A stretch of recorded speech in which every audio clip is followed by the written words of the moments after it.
بسم اللہ الرحمن الرحیم۔ گمنام ہیرو کے معزز ناظرین، السلام علیکم۔ آئیے چلتے ہیں کہانی کی طرف۔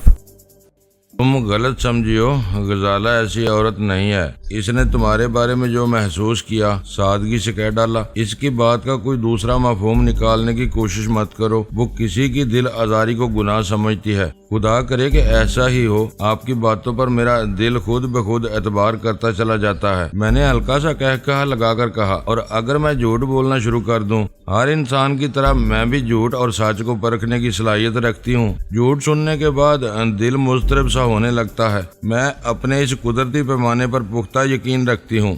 بات میری توقع سے کہیں پہلے اس موڑ پر آ گئی تھی جہاں میں پینترا بدل سکتا تھا۔ میں نے اس کی آنکھوں میں دیکھتے ہوئے کہا، اگر میں یہ کہوں کہ میں ڈینی ہوں تو تمہارا رد عمل کیا ہوگا؟ میں اس بات کو مذاق سمجھ کر ٹال دوں گی۔ وہ پورے اعتماد سے بولی، پہلے میں ڈینی کو بہت موذی اور سزا کے قابل سمجھتی رہی، لیکن آپ سے پچھلی ملاقات کے بعد میں نے ٹھنڈے دل سے اس کے بارے میں سوچا ہے اور میرے خیالات میں نمایاں تبدیلی آئی ہے۔ میں غنی صاحب کی سہل پسندی اور مجبوریوں سے واقف ہوں، لیکن ڈینی کے ماضی سے لا علم ہوں۔ ہو سکتا ہے کہ وہ بھی حالات کے جبر کا شکار ہو، منشیات فروشی کی راہ پر چل نکلا ہو۔ ہمارے ملک میں بہت سے مصروف لوگ بلکہ سیاستدان تک ہیروئن کی سوداگری میں مبتلا ہیں۔ یہ جرم ایسا بھیانک نہیں ہے کہ اس کی پاداش میں ڈینی کو اس کے بدترین دشمنوں کے حوالے کر دیا جائے۔ مجھے یقین ہو چکا ہے کہ CIA والے ہیروئن فروشی کی وجہ سے ڈینی کے دشمن نہیں بنے ہیں۔ اس دشمنی کے اسباب کچھ اور ہیں۔ اسی وجہ سے وہ لوگ یہاں کے قانون کی مدد لینے کے بجائے مجھے اپنا اعلی کار بنانا چاہ رہے ہیں۔ اگر ہیروئن فروشی پر ڈینی کو موت کے چنگل میں ڈالنے کا ارادہ کر لیا جائے تو پھر مجھے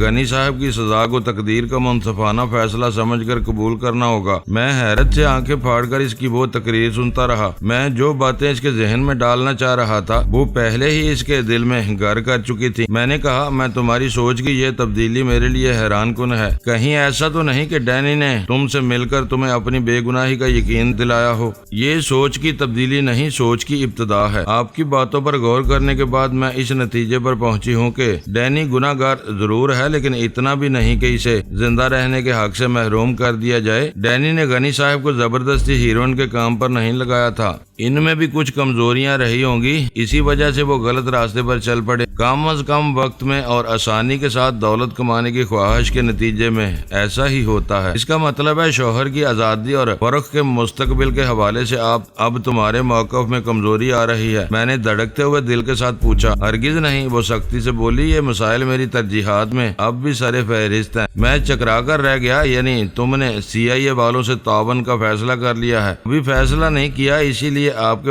ایک فون پر یہاں دوڑی چلی آئی ہوں۔ مجھے یہ محسوس ہو رہا ہے کہ نہ چاہتے ہوئے بھی مجھے ان مشتبہ لوگوں کے اشاروں پر چلنا پڑے گا۔ سوچ اور عمل کا یہ تضاد میرے لیے ناقابل فہم ہے۔ میں نے دھیرے سے کہا، اسے میری مجبوری یا خود غرضی بھی کہا جا سکتا ہے۔ حالات کے بے رحم شکنجے میں پھنس کر انسان کو بعض اوقات اپنی مرضی بلکہ ضمیر کے خلاف بھی بہت کچھ کرنا پڑتا ہے۔ وہ مغموم سے لہجے میں بولی، اگر میرے سامنے کوئی متبادل راستہ موجود ہو تو میں اب بھی ڈینی کو بھول سکتی ہوں۔ تم کون سے متبادل راستے کی بات کر رہی ہو؟ میں نے اپنی آواز میں سرد مہری سے محسوس کی۔ عورت کبھی کسی کو اپنا رازداں نہیں بناتی۔ کسی مجبوری کے تحت اگر بنا ہی لیتی ہے تو اسے کھل کر اعتماد میں لیتی ہے۔ اس نے آرام دہ صوفے پر بے چینی سے پہلو بدل کے کہا، میں آپ سے کھل کر بات کروں گی۔ میرے سامنے آسان ترین راستہ یہ ہے کہ میں CIA کے خود غرض بیڑیوں کی خواہشات کے آگے ہتھیار ڈال دوں، غنی صاحب کی آزادی اور فرخ کے محفوظ مستقبل کے لیے خود کو ایک نیلامی جنس سمجھ لوں اور ان لوگوں کے نفس کا ایندھن بن جاؤں جو ڈینی کا کھوج لگا کے اسے میرے قدموں میں لا سکتے ہیں۔ CIA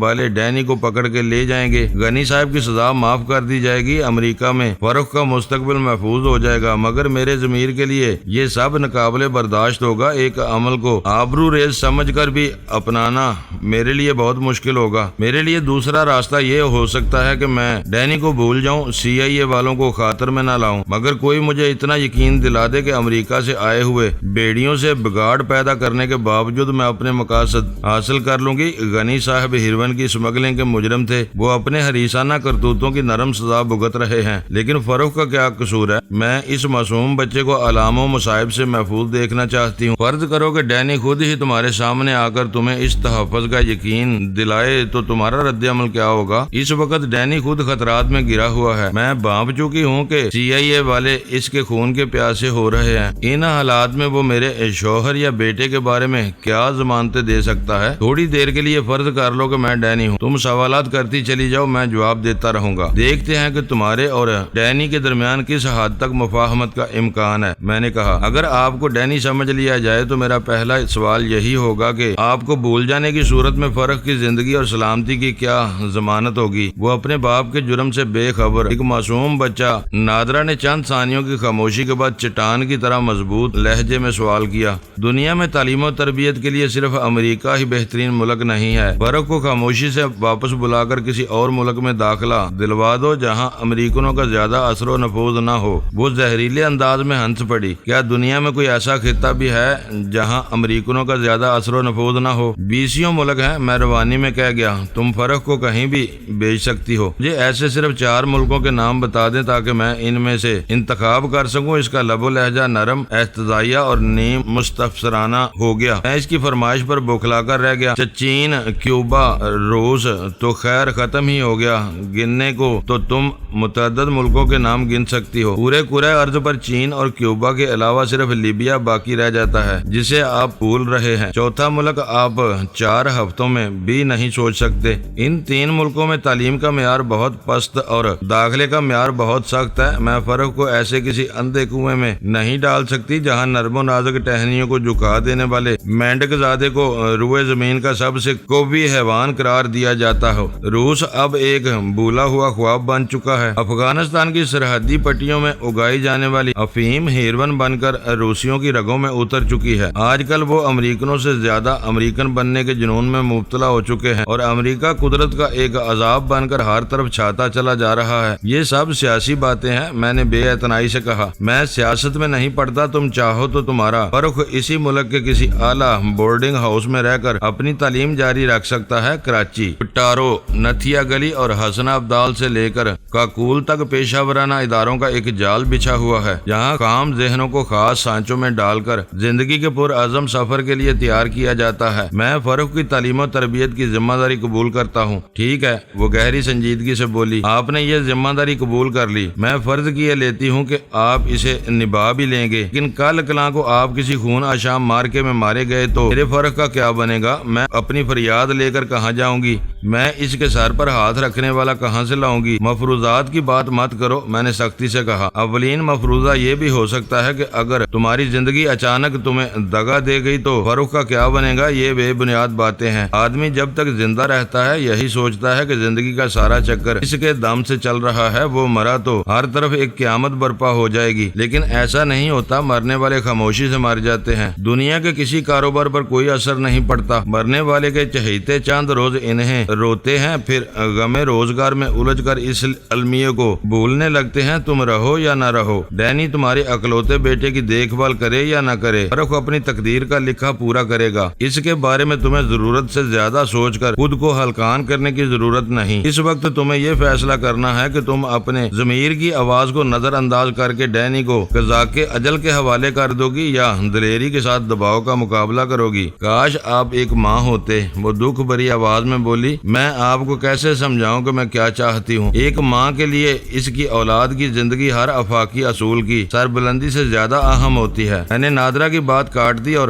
اس کے ذہن کو پڑھتے ہوئے سخت لہجے میں کہا، میں تم پر اعتماد کر کے ایک اہم اعتراف کرنے والا ہوں۔ تم چاہو تو یہاں سے لوٹتے ہی انسپیکٹر جیف ملر کو میرے اعتراف سے آگاہ کر سکتی ہو۔ یہ بدنام زمانہ ایجنٹ ہمارے ملک اور ملکی مفادات کے بدترین دشمن ہے۔ میں ڈینی ہوں، میں ان خود غرض درندوں اور ملت فروش مخبروں کی مکمل ترین بربادی کا عزم لے کر میدان میں اترا ہوں۔ گیری ہارٹ اور جیف ملر میری گات میں ہیں، میں ان کے خلاف مورچہ لگائے بیٹھا ہوں۔ وہ دونوں بلا کے مکار اور خود غرض ہیں۔ اگر تم ان دونوں کی بربادی میں میرے ساتھ تعاون کر سکو تو میں تمہیں یقین دلاتا ہوں کہ تمہارے مقاصد کے حصول کے ساتھ ہی میں ایک اہم قومی فریضہ بھی سر انجام دے سکوں گا۔ آپ ڈینی ہیں؟ نادرہ نے فرتے حیرت سے ہکلاتے ہوئے سوال کیا۔ یہ میری بد نصیبی ہے، میں نے ملائمت احمد سے کہا، میری زندگی یا مردہ گرفتاری میں مدد دینے والے کے لیے $2 لاکھ کے انعام کے ساتھ امریکن گرین کارڈ بھی منتظر ہے۔ میرے اس کھلے اعتراف کے بعد بھی تمہارے لیے ہر راستہ کھلا ہوا ہے۔ تم چاہو تو میرے خلاف مخبری کر کے بہت کچھ حاصل کر سکتی ہو، لیکن یہ یاد رہے کہ اب میرے ہاتھ بھی کھلے ہوئے ہیں، میں اپنے کسی حریف کو زندہ نہیں چھوڑوں گا۔ اوہ خدا، نادرہ کپکپاتی ہوئی آواز میں بولی، آپ کیسی بھیانک باتیں کر رہے ہیں؟ چند روز پہلے تک ہم دونوں ایک دوسرے کے لیے اجنبی تھے، میں نے سرد اور سپاٹ لہجے میں کہا، لیکن اتفاقات یا پھر مقدر نے ہمیں یکجا کر دیا۔ ہماری ضرورتوں نے ہمیں مالک مکان اور کرایہ دار کی صورت میں ایک دوسرے سے متعارف کرایا۔ تمہیں ایک اچھے کرایہ دار کی ضرورت تھی، میں ایک اچھے مکان کی تلاش میں تھا، بات بن گئی اور ہم ایک کاروباری رشتے میں بندھ گئے۔ اب پتہ چلا کہ میری موت تمہارے مسائل کا آسان ترین حل ہے۔ مجھے اپنے گرد پھیلے ہوئے خطرات کا مکمل ادراک ہے۔ میں کسی میمنے کی طرح خود کو اپنے خون کے پیاسوں کے حوالے نہیں کروں گا، اپنے ہر سانس کے لیے لڑوں گا۔ میری کوشش ہوگی کہ میں اسے اپنے پیچھے لگے ہوئے سفاک بیڑیوں کو انہی کے خون میں نہلا دوں۔ CIA والوں نے اس بھیانک لڑائی میں تمہارا ایک کردار متعین کر دیا ہے۔ میرا اعتراف تمہارے سامنے ہے، حالات نے تمہیں ایک دوراہے پر پہنچا دیا ہے۔ تم میرے ساتھ تعاون کرتی ہو تو سب کچھ جوں کا توں رہے گا۔ اگر تمہاری جھکاؤ CIA والوں کی پیشکش کی طرف ہے تو مجھے بتا دو، میں اسی وقت یہ گھر چھوڑ دوں گا تاکہ تمہیں کسی بڑے امتحان سے نہ گزرنا پڑے۔ تم انہیں بتا دینا کہ میں نے چند راتوں کے لیے تمہاری چھت کے نیچے پناہ لی تھی، ان کے ستاروں نے یاوری کی تو وہ مجھے ڈھونڈ لیں گے، ورنہ میں ان دونوں کو بے دردی سے ذبح کر کے شہر کے کسی متعفن گٹر میں پھینک دوں گا۔ آپ کی باتیں خوف آور ہیں، قتل اور خون ریزی کے ذکر پر میرے پیٹ میں گرہیں سی پڑنے لگتی ہیں۔ وہ خوفزدہ آواز میں بولی، میرے خدا، CIA والوں نے مجھ سے رابطہ کیا تو میرے وہم و گمان میں بھی نہیں تھا کہ میں کسی خون آشام ڈرامے میں ملوث ہونے والی ہوں۔ کیا یہ سب ٹل نہیں سکتا؟ جو لوگ بھیانک عزائم لے کر 7 سمندر پار سے یہاں آئے ہیں وہ آسانی سے خالی ہاتھ لوٹنے پر آمادہ نہیں ہوں گے۔ دوسری طرف میں بھی آسانی سے اپنی گردن ان کے ہاتھ میں نہیں دوں گا۔ یہ موت کا کھیل ہے، یہ میری یا ان دونوں کی موت پر ہی ختم ہوگا۔ تم اپنی بدنصیبی کی وجہ سے اس ہولناک بھنور میں پھنس گئی ہو۔ جو کچھ میں کہہ رہا ہوں وہ ہو کر رہے گا، اس میں سے کوئی بات نہیں ٹال سکتی۔ آپ سے مشورہ کرتے ہوئے میں سوچ بھی نہیں سکتی تھی کہ آپ ہی ڈینی ہیں۔ تم نہیں سوچ سکی تھی، لیکن اب میں نے تمہیں سچ بتا دیا ہے، فیصلہ تمہارے ہاتھ میں ہے۔ وہ دونوں تم پر دباؤ ڈال سکتے ہیں، میں کوئی جبر نہیں کروں گا۔ تم سے بس اتنی مہلت چاہوں گا کہ یہ گھر چھوڑ کر کہیں اور منتقل ہو سکوں۔ یہ کام میں ابھی اور اسی وقت بھی کر سکتا ہوں۔ اس نے دونوں ہاتھوں سے اپنا سر تھام لیا اور تقریباً کراہتے ہوئے بولی، میری عقل معاف ہو کر رہ گئی ہے۔ میں آپ سے نہ ملی ہوتی تو آسانی سے ان کے چنگل میں پھنس جاتی۔ یہ جاننے کے بعد کہ آپ ہی ڈینی ہیں، مجھے ان حرام زادوں کی باتوں پر اعتبار نہیں رہا۔ آپ شاید گناہوں کی زندگی سے تائب ہو چکے ہیں۔ آپ جیسا شریف اور نیک نفس انسان اتنا شفاق نہیں ہو سکتا جتنا انہوں نے بتایا ہے۔ وہ اپنی جگہ چھوڑ کر مضطربانہ انداز میں میرے پہلو میں آ بیٹھی اور میرا شانہ جھنجھوڑتے ہوئے کہنے لگی، وہ ناقابل اعتبار درندے ہیں، میں آپ کی ہدایت پر حرف بے حرف عمل کروں گی۔ آپ مجھے غنی صاحب کی آزادی اور فروغ کے تابناک مستقبل کے ساتھ آپ کی زندگی بھی عزیز ہے۔ آپ میری رہنمائی کریں کہ مجھے کیا کرنا ہے۔ میں پوری توجہ سے اس کے ہر رد عمل کا مشاہدہ کر رہا تھا۔ میں نے اندازہ لگایا کہ وہ وہی کچھ کرنے کا ارادہ رکھتی تھی جو کہہ رہی تھی۔ میں نے نرمی سے کہا، پھر تمہیں اس خونی ڈرامے میں ذرا فعال کردار ادا کرنا ہوگا۔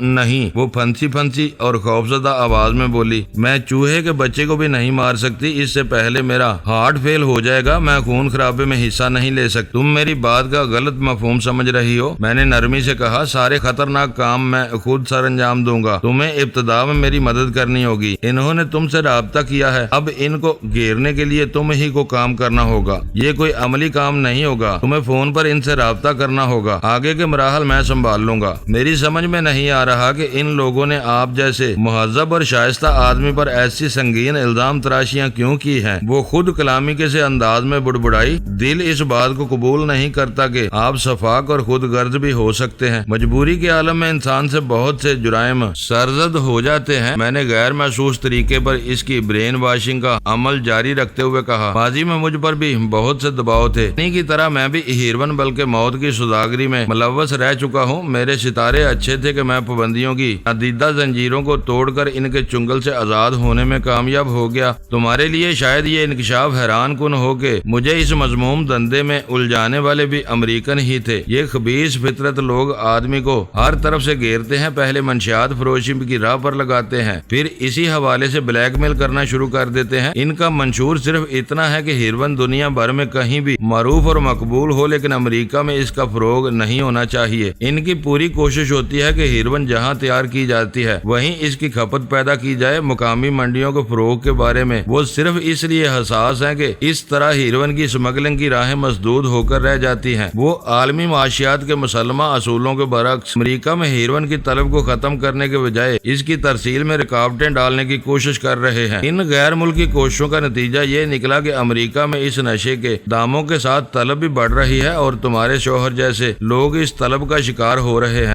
آپ نے میری آنکھیں کھول دی ہیں، وہ برائی ہوئی آواز میں بولی۔ انہوں نے جس طرح آپ کی کردار کشی کی اس سے آپ کی ذات کا بہت خراب تاثر پیدا ہوتا تھا، لیکن میں دیکھ رہی ہوں کہ وہ سب جھوٹ تھا۔ آپ ایک مہربان اور نرم دل انسان ہیں۔ میں اپنے شوہر کی سزا یابی کے بعد اس بڑی دنیا میں بالکل اکیلی رہ گئی ہوں۔ آپ جیسا چاہیں گے میں ویسا ہی کروں گی، مجھے بس میرے خوابوں کی تعبیر مل جانی چاہیے۔ اس کی آنکھوں میں نمی سی پھیلنے لگی تھی۔ وہ پرس سے ٹیشو پیپر نکال کر اپنی آنکھیں خشک کرنے لگی۔ فاروق کا بال بھی بیکا نہیں ہوگا، میں نے پرخیال لہجے میں کہا۔ ان دونوں سانپوں کے فن کچل دیے جائیں گے اور کسی کو معلوم نہیں ہو سکے گا کہ اس کھیل میں تم نے بھی کوئی کردار ادا کیا ہے۔ لیکن میں ایک بات سے اب بھی مطمئن نہیں ہوں، فاروق امریکہ میں زیر تعلیم ہے، تم پر دباؤ ڈالنے کے لیے وہ اسے ستا سکتے ہیں، لیکن یہ بات ابھی تک قابل فہم ہے کہ تم سے سمجھوتا ہونے کے بعد وہ غنی کو کیسے آزاد کرا سکیں گے۔ برطانوی حکومت منشیات کے معاملے میں بہت سخت ہے۔ وہ لوگ امریکنوں کی سفارش قبول کر کے اپنے عدالتی نظام پر ہرگز ضرب نہیں لگائیں گے۔ شاید آپ یہ کہنا چاہ رہے ہیں کہ وہ لوگ مجھ سے مطلوبہ کام لینے کے بعد غائب ہو جائیں گے اور میں ان کے زبانی وعدوں کے بارے میں کسی سے کوئی فریاد نہیں کر سکوں گی۔ وہ تمہاری جذباتی کمزوری سے فائدہ اٹھانے کے چکر میں ہے۔ میں نے اپنے سر کو اسبات میں جنبش دیتے ہوئے کہا، تم نے ان سے تعاون نہیں کیا تو وہ تمہیں دہشت زدہ کریں گے۔ تم پورے خلوص سے تعاون پر آمادہ ہو گئی تو وہ اپنا الو سیدھا کرنے کے بعد شاید تمہیں کچھ مالی فائدہ پہنچا دے، لیکن غنی کی رہائی جھوٹا وعدہ ثابت ہوگی۔ آپ کا مطلب ہے مجھے کئی برس تک تنہائی اور بے بسی کے عذاب سے گزرنا ہوگا۔ مجھے افسوس ہے نادرا، میں نے مغموم لہجے میں کہا، میں تمہیں جھوٹے سپنوں کے فریب میں نہیں الجھا سکتا۔ تمہارے مسئلے کا دوسرا قابل عمل حل موجود ہے۔ برطانیہ میں مہذب لوگ بستے ہیں، وہ مجرم کو سخت سزا ضرور دیتے ہیں لیکن اس کے متعلقین کو غیر ضروری ایذائیں نہیں پہنچاتے۔ تمہارا شوہر وہاں طویل سزائے قید بھگت رہا ہے، اس بنیاد پر تمہیں وہاں جانے کی اجازت مل سکتی ہے۔ ویزا لے کر لندن منتقل ہو جاؤ تو تمہیں باقاعدگی سے غنی سے ملنے کے بھرپور مواقع ملتے رہیں گے۔ جیل میں غنی کا رویہ اچھا رہا تو اسے وقت سے پہلے پیرول پر رہائی مل سکتی ہے۔ قانونی ذرائع سے بہت کچھ ہو سکتا ہے مگر صرف تمہارے ذریعے CIA والے کچھ بھی نہیں کر سکیں گے۔ پہلے میں انکار کر کے ان لوگوں کا رد عمل دیکھنا چاہوں گی۔ وہ چند ثانیوں تک گہری سوچ میں مستغرق رہنے کے بعد بولی، ہو سکتا ہے کہ وہ مجھے بلیک میل نہ کریں اور مجھے میرے حال پر چھوڑ دیں۔ کاش ایسا ہو سکے، میں نے کہا، اس طرح تم کافی الجھنوں سے بچ جاؤ گی۔ میں تم سے الگ رہ کر انہیں دیکھ لوں گا اور تم اپنے طور پر انگلینڈ جانے کا آغاز کر سکو گی۔ آپ اجازت دیں تو میں یہیں سے ان کو فون کر لوں، ابھی دودھ کا دودھ پانی کا پانی ہو جائے گا۔ بہت خوشی سے، میں نے ڈرائنگ روم میں موجود انسٹرومنٹ کی طرف اشارہ کرتے ہوئے کہا، چاہو تو میں تمہیں تخلیہ بھی فراہم کر سکتا ہوں۔ یہ یاد رکھنا کہ ان لوگوں سے کھلی مخاصمت نقصان دہ ثابت ہو سکتی ہے۔ میں آپ کے سامنے ہی بات کروں گی۔ وہ اپنی جگہ چھوڑ کر فون کے قریب آ بیٹھی، اس کے چہرے پر خوف اور تشویش کے سائے رقص کر رہے تھے۔ ان دونوں کا دیا ہوا فون نمبر نادرا کو زبانی یاد تھا۔ مجھے معلوم تھا کہ گیری ہارٹ اس وقت اسلام آباد میں مصروف تھا۔ اگر اس نمبر سے جواب ملتا تو دوسری طرف انسپیکٹر جیف ملر ہی کو ہونا چاہیے تھا۔ سلسلہ مل جانے پر نادرا پوری کوشش کے باوجود اپنی آواز کی لرزش پر قابو نہ رکھ سکی اور کانپتی ہوئی آواز میں انگریزی میں بولی، میں مسز نادرا غنی بول رہی ہوں اور مسٹر گیری ہارٹ سے بات کرنی چاہتی ہوں۔ اس نے خاموش ہو کر دوسری طرف کا جواب سنا، پھر اضطراب کے عالم میں بولنے لگی، مسٹر جیف، میں تمہاری پیشکش پر مسلسل سوچتی رہی ہوں اور اس نتیجے پر پہنچی ہوں کہ مجھ جیسی بے حیثیت اور اکیلی عورت ایسے کسی خطرناک معاملے میں شرکت نہیں کر سکتی۔ مجھے امید ہے تم دونوں میری مجبوریوں کو محسوس کرتے ہوئے میری معذرت قبول کر لو گے۔ یہ میرا اس کا فکرہ نامکمل رہ گیا اور آنکھیں خوف سے پھیلنے لگیں۔ دوسری طرف سے جو کچھ کہا جا رہا تھا وہ اتنا سخت تھا کہ نادرہ کا چہرہ دھواں ہونے لگا تھا۔ اس کے چہرے پر موجود میک اپ کی ہلکی سی تہ تیزی سے بدلتے ہوئے ان تاثرات کو چھپانے میں کامیاب نہیں ہو سکی تھی۔ نادرہ کا وہ رد عمل تکلیف دہ تھا اور اس کا مشاہدہ کرتے ہی میرے وجود میں سکون کی ایک لہر سی سرایت کر گئی اور میں غیر ارادی طور پر اپنے لیے نئی سگریٹ سلگانے میں مصروف ہو گیا۔ نادرہ کے انکار پر دوسری طرف سے شروع کی جانے والی تقریر خاصی طویل اور غالباً سنگین تھی۔ نادرہ نے کئی بار ہکلاتے ہوئے اپنی بات شروع کرنی چاہی لیکن اسے بولنے کا موقع نہیں دیا گیا۔ میں نے یہ سب سن لیا۔ ایسے طویل وقفے کے بعد وہ ہانپتے ہوئے بولی، مجھے یہ اندازہ نہیں تھا کہ میرے سامنے ان انتخابات کی کوئی گنجائش نہیں ہے۔ تم نے میری آنکھیں کھول دی ہیں، مجھے تمہاری مرضی پر چلنا ہوگا۔ میں کل گھر پر رہ کر تمہاری ہدایت کا انتظار کروں گی۔ اس نے پھر دوسری طرف کی بات سنی اور بے بسی سے کہا، ٹھیک ہے، میں کل ملازموں کو چھٹی دے دوں گی اور گھر پر بالکل تنہا رہوں گی، لیکن میں اتنا التجا ضرور کروں گی کہ اگر تمہارا میرے گھر آنے کا ارادہ ہو تو مجھے پہلے سے فون کر دینا۔ ایسا نہ ہو کہ میں تمہارے دھوکے میں کسی چور یا ڈاکو کے لیے اپنے گھر کا دروازہ کھول دوں۔ تمہیں معلوم ہے کہ آج کل شہر کے حالات بہت خراب اور غیر محفوظ ہیں۔ چند ثانیوں کے بعد وہ فون بند کر کے صوفے کی پشتگاہ پر سر ٹکا کر یوں گہرے گہرے سانس لے رہی تھی جیسے اسی وقت میلوں دور سے دوڑتی ہوئی وہاں پہنچی ہو۔ مجھے یک طرفہ گفتگو سننے کے بعد مجموعی صورتحال کا اندازہ ہو چکا تھا۔ میں نے نادرہ کو چھیڑنے کی کوئی کوشش نہیں کی، بس ترحم آمیز نظروں سے اس کا جائزہ لیتا رہا۔ اس کے سینے کے زیرو بم اور چہرے سے پھوٹ نکلنے والے پسینے سے یہ اندازہ ہو رہا تھا کہ جیف ملر سے بات کر کے وہ نفسیاتی دہشت میں مبتلا ہو چکی تھی۔ وہ بھیڑ کی کھال میں چھپا ہوا بھیڑیا نکلا۔ سانسوں پر کسی حد تک قابو پانے کے بعد نادرہ پھنسی آواز میں بولی، اس کے بارے میں آپ کا اندازہ درست ثابت ہوا۔ اس نے بہت شائستہ لب و لہجے میں بات شروع کی تھی لیکن میرا انکار سنتے ہی وہ آپے سے باہر ہو گیا۔ اس نے مجھے ایسی گالیاں دینی شروع کر دی کہ میں تصور نہیں کر سکتی۔ اس نے کوئی لگی لپٹی رکھے بغیر کھلے الفاظ میں دھمکی دی کہ میں نے ان لوگوں کی ہدایت پر عمل نہیں کیا تو میری لاش کا قیمہ سمندری مچھلیوں کو کھلا دیا جائے گا۔ وہ ایک جرجری لے کر خاموش ہو گئی۔ مجھے شبہ ہے کہ تم سے اپنا کام نکالنے کے بعد بھی وہ یہی کرنے کا ارادہ رکھتے ہیں۔ میں نادرہ کو ان دونوں کی طرف سے پوری طرح بد دل کرنے کا ارادہ کر چکا تھا لیکن میں تمہیں ان کے ناپاک عزائم سے محفوظ رکھوں گا۔ وہ اس کے گھر آنے والی بات کیا تھی؟ تم نے بہت اچھا کیا کہ اسے آنے سے پہلے فون کرنے کے لیے کہہ دیا۔ وہ کل کسی وقت میرے گھر آئیں گے اور بتائیں گے کہ آپ کو تلاش کرنے کے لیے مجھے کیا کرنا ہوگا۔ وہ سہمی ہوئی آواز میں بولی، اس وقت جیف ملر نے جس انداز میں مجھ سے گفتگو کی ہے اس کی وجہ سے مجھے ان دونوں کا سامنا کرنے کے تصور سے بھی خوف آ رہا ہے۔ وہ پاگل اور جنونی معلوم ہوتے ہیں، پتہ نہیں میری کس بات پر مشتعل ہو کر مجھے قتل کر ڈالیں۔ کچھ نہیں ہوگا، میں نے پورے اعتماد لہجے میں اسے تسلی دی۔ میری خواہش تھی کہ تم ان دونوں کی طرف سے زیادہ دیر تک خوش فہمیوں میں مبتلا رہے بغیر ان کا اصلی چہرہ دیکھ لو۔ یہ کام ہو گیا ہے، اب تم گھر جا کر آرام کرو۔ کل شام میں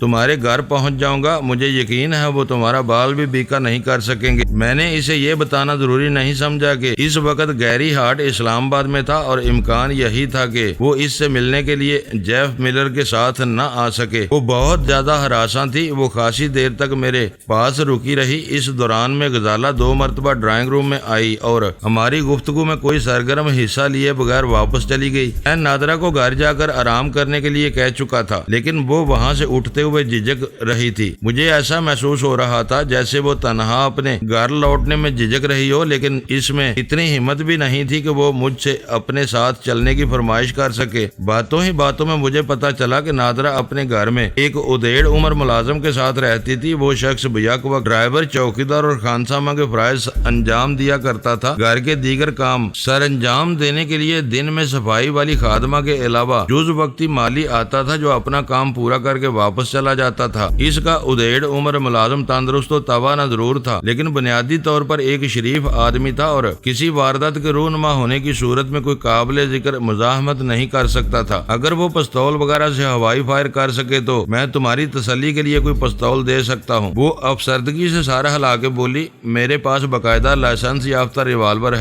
لیکن ایک ریوالور کسی بڑے حادثے کو ٹالنے کی قوت نہیں رکھتا۔ بشیر خانسامہ سے لے کر ڈرائیور تک کے لیے فرائض انجام دے سکتا ہے، لیکن مجھے معلوم ہے کہ فائر کرنا اس کے بس سے باہر ہے۔ وہ ان لوگوں میں سے ہے جو عمر بھر لڑائی جھگڑے سے کوسوں دور رہتے ہیں۔ اس میں وہ مردانگی نہیں جو کسی عورت کو ڈھارس دے سکے۔ نادرہ نے بشیر کا ذکر بڑے عجیب انداز میں کیا تھا۔ کم از کم مجھے نادرہ کے منتخب الفاظ عجیب ہی محسوس ہوئے تھے، لیکن وہ میرا موضوع نہیں تھا۔ میں نے سمجھا بجھا کر نادرہ کو روانہ کر ہی دیا۔ میں نے اس سے کہہ دیا تھا کہ کسی بھی خطرے کی صورت میں وہ وقت کی پرواہ کیے بغیر مجھے فون کر سکتی تھی۔ اگلے روز میرے پہنچنے سے پہلے جیف ملر کا فون آنے کی صورت میں بھی میں نے اسے فوری رابطے کی ہدایت کی تھی۔ نادرہ کے رخصت ہوتے ہی وہ تینوں کمرے سے باہر نکل آئے۔ فلیٹ میں اس دن بھی ایف ایم مائکرو فون اور ایف ایم بینڈ والا ریڈیو موجود تھا، لیکن یہ ان کی شرافت تھی کہ انہوں نے میری اور نادرہ کی گفتگو سننے کے لیے وہ آلات استعمال نہیں کیے تھے۔ انہیں نادرہ کی آمد کا مقصد معلوم تھا۔ وہ میرے عزائم سے بھی باخبر تھے، البتہ میری کئی نظریات سے متفق نہیں تھے۔ انہیں